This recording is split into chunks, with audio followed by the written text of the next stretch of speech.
Right, hello everyone. Today we are going to be talking about Paldean Fate Master Set. As you can see just from the book, we have ticked off a few, but we've given up ticking them off because we've started to fill the gaps we need with proxy cards. So it'll have all the numbers we need and which Pokemon we need, which has made this honestly 10 times easier. But as you can see, we're getting there slowly, but you know, we're getting there. Seems to be a lot more psychic than normal, but it's going well. It is slowly going well. The problem with master sets is it's collecting your normal, your reverse for like most cards until you get to your holo and then your reverse. Luckily, you just only have to do EXs for certain cards, so that's not too bad. But when you're in shops trying to find cards and the amount of baby shinies you see that are Japanese and just aren't for this English set will honestly get on your nerves. It's not the easiest set to try and master because, you know, baby shinies cost way more than your normal average card.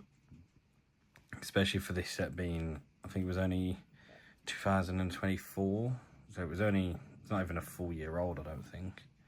But as you can tell, there's a lot of empty spaces for the shinies. Favourite shiny, right there.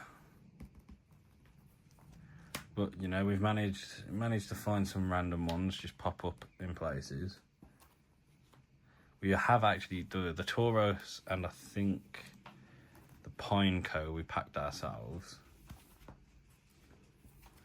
but a lot of these we've had to find and pick up, actually pick up ourselves. But the Glamour we packed as well. The Poor Me's just a great shiny card. You just can't go wrong with that.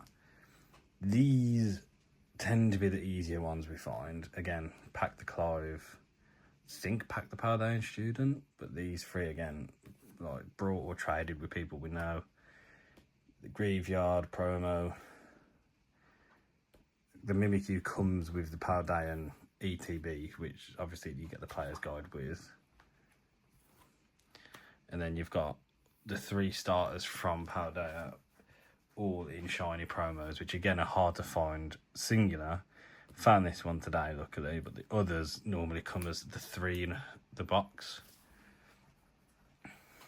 But yeah, it's not the worst, it's not the best yet, but we have picked a ridiculous set to do because where is it? These ones are like the blue and gold, which are a lot harder to find.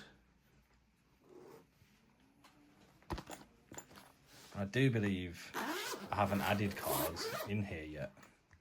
So while I was away on a nice weekend, there was actually a card shop just randomly found. I think it was called Critical Hit. It was in Matlock. Random card shop. Really nice person. But while we're here, we can actually add stuff that we found. We found one of the gold. Is it gold and blue, or would you just call it just golden? But anyway, we found one of the X's to throw in here. And we managed to get the shiny Charizard promo EX from him as well, which just makes it look a bit more full. But the problem I think we're going to have the most will be the Mew EX, which is obviously known as the Bubble Mew, and the Charizard EX, which is... It's a very nice card. It's a very hard card to come across because they're both fairly expensive. But one day we will have it all done. But for anyone new to doing master sets, honestly, don't look at sets that come out and think, oh, I like this set because there's really nice cards. You'll find that it's harder to do with newer sets because the prices are just ridiculous at the minute. So honestly, go through sets that have been out for a while and find cards that you like in older sets and pick a master set with there. Hence why we did it with this, because Yeah, granted, the baby shinies and all the other shinies are going to be expensive in the set, but these ones aren't going to be ridiculous, and some of the DXs aren't going to be ridiculous, where a lot of sets, especially newer ones, people just want them because there's more art rares than there is anything else, and they're the ones that hold a lot of value. But this is our first attempt at a master set, and honestly, it's really fun to do. Like, going around everywhere you can, finding singles. This process was the hard, like, the mind-numbing part of printing off a load of pages to then cut out all of the rectangles to then add them to the binder in the right order.